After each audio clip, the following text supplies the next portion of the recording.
আজকে আমরা দেখব আমাদের যে সিঙ্গেল প্রোডাক্ট পেজ রয়েছে সেখানে আমরা অনেক কিছুই কাজ করেছিলাম। সো আমাদের সিঙ্গেল প্রোডাক্ট পেজ একটা রিজনেবল অবস্থায় আছে। আমরা চাইলে এটাকে আরও পরিবর্তন করতে পারি। সো আপনাদের একটা আন্ডারস্ট্যান্ডিং হয়েছে আশা করি। সো আমি সিঙ্গেল প্রোডাক্ট পেজ নিয়ে আর তেমন কিছু দেখাচ্ছি না। আপনারা আপনাদের মতো করে সুন্দর মতো করে আপনারা সাজিয়ে এটি ডিজাইন করতে পারবেন। সো এখন আমরা যেটা করব, আমরা যদি একটা প্রোডাক্ট এখানে অ্যাড টু কার্ট করি, অ্যাড টু কার্ট করার পরে আমরা ভিউ কার্টে যদি আসি, তাহলে ভিউ কার্টে আমরা একটা ডিজাইন দেখতে পাবো। সো এই কার্ট পেজটাকে আমরা এখন কাস্টমাইজ করব। কার্ট পেজ কাস্টমাইজ করার পরে কার্ট পেজের পরে আসবে হচ্ছে চেকআউট পেজ, সেটি নিয়ে আমরা কাজ করব। সো এটি কিভাবে কাস্টমাইজ করব সেটি দেখার জন্য আমরা এখানে আবারও ড্যাশবোর্ডে যাব। ড্যাশবোর্ডে আসার পরে আমরা যেটি করব সেটি হচ্ছে এখান থেকে আমরা লেআউটে যদি ক্লিক করি, লেআউটস অপশন থেকে আমরা কার্টে আমরা ক্লিক করলাম। সো এখানে কার্ট পেজে আমরা দেখতে পাচ্ছি তেমন কিছুই নাই। সো আমরা যেহেতু এখানে কার্ট পেজে তেমন কিছুই নাই, আমরা একটু পেজেস থেকে ঘুরে আসি, নতুন একটা ট্যাবে পেজেসটাই যদি ওপেন করি তাহলে আমরা এখানে কার্টের একটা পেজ দেখতে পাবো। সো এটাকে এখন আমরা এডিট করলাম, এডিটে ক্লিক করলাম, এডিটে ক্লিক করার পরে জাস্ট এটা হচ্ছে কমার্সের কার্টটা এখানে আছে। সো আমরা দেখতে পাচ্ছি কমার্সের ডিফল্ট যে কার্ট সেটি এখানে আছে এবং এই ডিফল্ট কার্ট পেজটা এখন যদি আমি আবারও এটা ওপেন করি তাহলে এরকম দেখাচ্ছে। আমাদের অল ওভার সব কিছুই ওকে, আমরা এমনই চাচ্ছি, কিন্তু এই যে ডান সাইডে যে সাইড বারটা আছে এটি আমরা চাচ্ছি না। সো সেক্ষেত্রে আমরা এখানে আসার পরে আমরা জাস্ট এই যে টেমপ্লেট অপশন থেকে এটাকে এলিমেন্টের ফুল উইডথ যদি করে দেই তাহলে হোপফুলি ওই এটি চলে যাবে এখান থেকে। সো আমরা এখানে এসে আবারও যদি রিলোড দিই তাহলে আমরা দেখতে পাবো যে এটি চলে আসছে, কিন্তু এটা এখানে ডান সাইডে যে গ্যাপ, এই গ্যাপটা রয়ে গেছে। সো আমরা এই গ্যাপটা ফিল আপ করার জন্য আমরা এই শর্ট কোড যেটা, এটাকে কপি করলাম। কপি করে আমরা যেটা করতে পারি, আচ্ছা আমরা এখানে যে পেজ সেটিং, এটাও খেয়াল করতে হবে। এই পেজ সেটিংয়ের এই সাইড বারে এসে আমরা জাস্ট এখানে এই সাইড বারটিও আমরা এখান থেকে একটু কাজ করব। এখান থেকে পেজ টাইটেল আমরা যদি মাউস নেই এটার উপরে তাহলে দেখা যাচ্ছে কোন অপশানটি অন করলে কি হবে। সো এটা এখান থেকে আমরা করলাম। সাইড বার আমরা উইদাউট সাইড বার দিয়ে দিলাম। সাইড বার সাইজ, এটি যেহেতু সাইড বার পজিশন উইদাউট দেয়া আছে, এখন আমরা আপডেট করে এটাকে আরও একটু আপডেট করে দেখি যে অ্যাকচুয়ালি আসলে আমাদের এই জায়গাটা কিসের জন্য নিচ্ছে। সো এই জায়গাটা কিসের জন্য নিচ্ছে সেটা বোঝার জন্য আমরা আবার একটু রাইট ক্লিক করে ইন্সপেক্ট করি, আবার এখানে এই কর্নারে ক্লিক করে আমরা আবার জায়গায় নিয়ে আসলাম, নিয়ে এসে এই যে অ্যারো চিহ্ন এটাতে ক্লিক করে আমরা জাস্ট এটাকে ধরলাম। পুরাটা ধরলে আমরা দেখতে পাচ্ছি, আবার আমরা এখানে ক্লিক করে এই জায়গাটা যদি আমরা ক্লিক করি, মাউস নেই, তাহলে আমাদেরকে পুরাটা দেখাচ্ছে। তো এটা হচ্ছে রো কন্টেইনার লেয়ার। সো এটিকে আমরা তাহলে এই পেজটিকে সম্পূর্ণ এই যে কার্ট পেজ, এটাকে আমরা এলিমেন্টার দিয়ে ওপেন করি। এলিমেন্টার দিয়ে ওপেন করলে আশা করি আমরা বুঝতে পারবো যে অ্যাকচুয়ালি আমাদের কোথায় এই ডান সাইডের জায়গাটুকু নিয়েছে, এই জায়গাটুকু কোথা থেকে নিয়েছে। সো এলিমেন্টার দিয়ে ওপেন করে আমরা এটি দেখব। যদি এখান থেকে দেখি যে কোনো সলভ আসতেছে না, সেক্ষেত্রে আমরা ভিন্নভাবে আমরা এটি করব। সো এখানে দেখতে পাচ্ছি আমরা যদি এইটা কলাপস করি, এখানে দেখতে পাচ্ছি যে পারফেক্টলি আসতেছে। সো এখানে যেহেতু পারফেক্টলি আসতেছে, সো সেক্ষেত্রে আমরা এই যে পেজ সেটিংয়ে ক্লিক করে আমরা এখান থেকে এলিমেন্টের ফুল উইডথ আমাদের দেয়া আছে, এটা পাবলিশ আছে, এটা পাবলিশ করে দিলাম। আচ্ছা আমাদের ফুল সাইটটি কি ক্যাশ ধরেছে কিনা সেটি দেখার জন্য আমরা আবারও এই সাইটের মেইন যে ইউআরএলটা নিয়ে কন্ট্রোল শিফট এন এটা নিয়ে নতুন একটা ইনকগনিটো ট্যাব নিয়ে জাস্ট আমরা এখানে একটু ট্রাই করে দেখি যে অ্যাকচুয়ালি আমাদের কার্ড পেজে ক্যাশে ধরে রাখছে কিনা।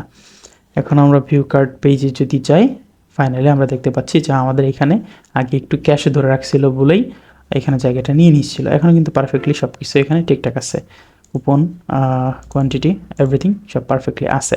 সো আমরা এতটুকুই চাচ্ছি, এর বেশি কিছু আমরা এখানে চাচ্ছি না, এখানে মোর দ্যান এনাফ এই ডিজাইনটুকু। সো আমরা এটি আপাতত রাখছি, কার্ড পেজ আমরা নতুন করে আর তৈরি করছি না। ওকে, সো এটা আমরা তাহলে এখান থেকে কেটে দিতে পারি। আমরা আবারও ডাব্লিউপি অ্যাডমিনে ফিরে আসি। সো কার্ড পেজের কাজ শেষ। এখন আমরা যেটি করব সেটি হচ্ছে কার্ড পেজের পর আমাদের যেটি আসবে সেটি হচ্ছে চেকআউট পেজ। ওকে, সো আমরা এখান থেকে প্রসিড টু চেকআউটে ক্লিক করে আমরা এখন চেকআউট পেজটা দেখতে পাচ্ছি। চেকআউট পেজেও এখানে ডান সাইডে এই অপশানগুলো আছে। সো এই চেকআউট পেজেরটাও আমাদেরকে ফুল উইড করে দিতে হবে। সেই জন্য আমরা যেটি করব, এই যে এডিট পেজে যদি ক্লিক করি তাহলে এই পেজের এডিট অপশানে এই যে অল পেজ থেকে আমরা চেকআউট পেজে আসি, ঠিক সেমভাবে এখানে নিয়ে আসছে। সো ডিফল্ট টেমপ্লেট থেকে আমরা এলিমেন্টটা ফুল উইড করে দিব। এরপর সাইড বার থেকে আমরা উইদাউট সাইড বার করে দিব। সাইড বার থেকে উইদাউট সাইড বার দিয়ে পেজ টাইটেলটাকে আমরা ডিসেবল করে দিব। ওকে, এখন আমরা আমাদের চেকআউট পেজটি আমরা দেখতে পারি। ভিউ পেজে এসে আমরা এখানে দেখব যে আমাদের সেটআপটি এই পর্যন্ত আছে। ওকে, আমরা আবার এখানে এসে এলিমেন্টার ওইটি ক্লিক করলাম। এলিমেন্টার ওইটি ক্লিক করলে আমরা দেখতে পাবো আমাদের চেকআউট পেজ এখানে নিয়ে আসবে ইনশাল্লাহ। ফাইনালি আমাদের চেকআউট পেজের কন্টেন্ট কিন্তু এখানে আছে। সেটি হচ্ছে এই যে চেকআউটের যে ই-কমার্সের যে ডিফল্ট অপশান চেকআউটের শর্টকট, সেই শর্টকটটা এখানে বসানো বলেই ই-কমার্স থেকে মূলত ওই অপশানগুলো আসতেছে। সো আমরা এখান থেকে আমাদের কিছু বিষয় নিয়ে আমরা কাজ করব। আমরা এর জন্য এটি টেক্সট বক্সটি আমরা উঠিয়ে দিলাম। এখানে আমরা প্লাসে ক্লিক করে জাস্ট এখানে আমরা একটা কলাম নিয়ে আবার প্লাসে ক্লিক করলাম। প্লাসে ক্লিক করে এখানে আমরা লিখলাম চেকআউট। সো এখানে যদি আমরা চেকআউট লিখি তাহলে আপনি দেখতে পাচ্ছেন এখানে চেকআউট যে বক্স, এটি প্রিমিয়াম ভার্সন আমাদেরকে নিতে বলতেছে। সো সেক্ষেত্রে এটি তো পসিবল না। আমরা আরও যেটি করতে পারি সেটি হচ্ছে আমরা ই-কমার্সের যে পেজেস, এটিও যদি আমরা দেখি সেক্ষেত্রে আমরা দেখব এখানে আমাদেরকে প্রিমিয়াম ভার্সনটি নিতে বলতেছে। সো এই প্রিমিয়াম ভার্সনটি আমাদের যেহেতু এখন নেওয়া পসিবল না, সো সেক্ষেত্রে আমরা একটু লেআউটে আসি, দেখি আমাদের লেআউটে চেকআউটের কোনো অপশান দিছে কিনা। সো আমরা দেখতে পাচ্ছি যে লেআউটে একটা চেকআউটের অপশান দিছে। লেআউট থেকে লেআউটস, এখানে চেকআউট। সো আমরা অ্যাড নিউ থেকে checkout form. So checkout form থেকে আমরা মেইন চেকআউট নাম দিয়ে আমরা একটা চেকআউট ফর্ম এখান থেকে ইম্পোর্ট করে নিব। আমরা এই চেকআউট ফর্মটি এখান থেকে ইম্পোর্ট করে নিব। ক্লিক করলাম ক্রিয়েট লেআউট। ক্রিয়েট লেআউটে ক্লিক করার পরে আমাদের এখন চেকআউট ফর্মটি এখানে ইম্পোর্ট হবে। সো এরপর আমরা এখান থেকে একটু কাস্টমাইজ করে কাজ করতে পারবো। দেখেন চলে এসেছে, সব কিছু চলে এসেছে মোটামুটি আমাদের যেগুলো দরকার। সো এখন আমরা যেটি করব সেটি হচ্ছে আমরা এটাকে পাবলিশ করে দিলাম। এটাকে যদি আমরা পাবলিশ করে দিই, দেখতে পাচ্ছেন এটা পাবলিশ হয়ে গেছে। এখন আমাদের এই যে চেকআউট পেজ, এই চেকআউট পেজ, আমরা এখানে যে চেকআউট পেজ যেটা, এই চেকআউট পেজটা যদি এখন আমরা রিলোড দিই অথবা এই কার্ড থেকে যে আমরা যদি প্রসিড টু চেকআউটে যাই, আমরা কিন্তু এখানে আমাদের ডিজাইনটা দেখতে পাবো।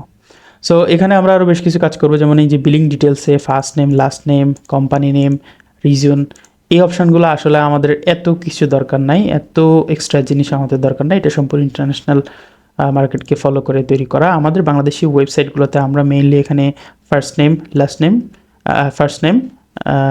নেম এগুলো থাকবে না, ফুল নেম থাকবে, ফোন নাম্বার থাকবে, ইমেল অ্যাড্রেস থাকতে পারে, ফুল অ্যাড্রেস থাকতে পারে, এরপরে সাবমিট, এই জিপ কোড, এগুলো এত কিছু থাকবে না। সো আমরা এই জন্য এই চেকআউট পেজটি আমরা এখন কাস্টমাইজ করব। সো সেক্ষেত্রে আমরা যেটি করব, আমরা আবার এটি কেটে দিতে পারি। আমরা এটি কেটে দিয়ে আমরা ড্যাশবোর্ডে আসলাম। এসে আমরা এখান থেকে প্লাগইন সেকশন থেকে অ্যাড নিউ প্লাগইনে ক্লিক করব। এরপরে আমরা যেটি করব, অ্যাড নিউ প্লাগইন থেকে আমরা কাস্টম চেকআউট লিখে আমরা একটা প্লাগইন সার্চ দিব প্লাগইনের ডাইরেক্টরিতে। সো প্লাগইনের ডাইরেক্টরিতে কাস্টম চেকআউট লিখে যদি আমরা সার্চ দিই তাহলে আমরা এখানে অপশান পেয়ে যাব। যেহেতু আমরা বাংলাদেশি ই-কমার্স সাইট ডেভেলপ করতেছি, সো সেক্ষেত্রে আমাদেরকে অবশ্যই আমাদের বাংলাদেশি কাস্টমাররা যেটাতে সবচেয়ে সহজে ইজি ওয়েতে অর্ডার করতে পারে সেই ব্যাপারগুলো আমরা দেখব। আমি একটু আপনাদেরকে দেখে নিয়ে আসি। যেমন আমাদের ডেভেলপ করা একটি full stack e-commerce website oneselfbd.com, এখানে যদি আমরা আসি, সো যে কোনো একটা প্রোডাক্ট যদি আমরা দেখেন, জাস্ট কিন্তু সিঙ্গেল ক্লিকেই ওপেন হচ্ছে।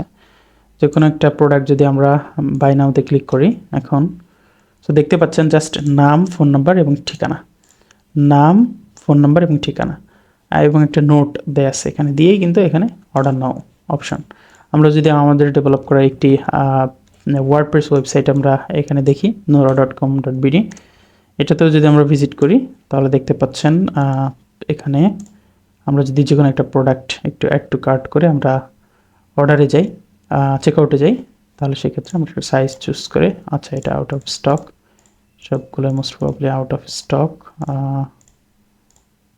হ্যাঁ এটা স্টক আছে 42 সাইজ। সো আমরা এখানে বাই নাওতে ক্লিক করলাম, ক্লিক করার পর আপনারা দেখতে পাচ্ছেন এখানে full name, full address, phone number,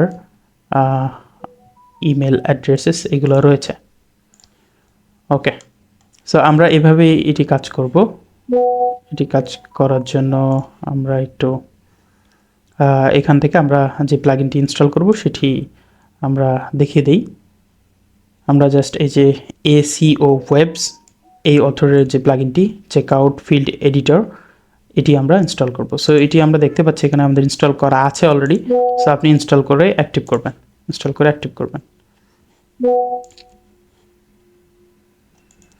so এখান থেকে ইনস্টল করে আপনি অ্যাক্টিভ করার পরে জাস্ট কমার্স থেকে আপনি চেকআউট ফিল্ডে আসবেন।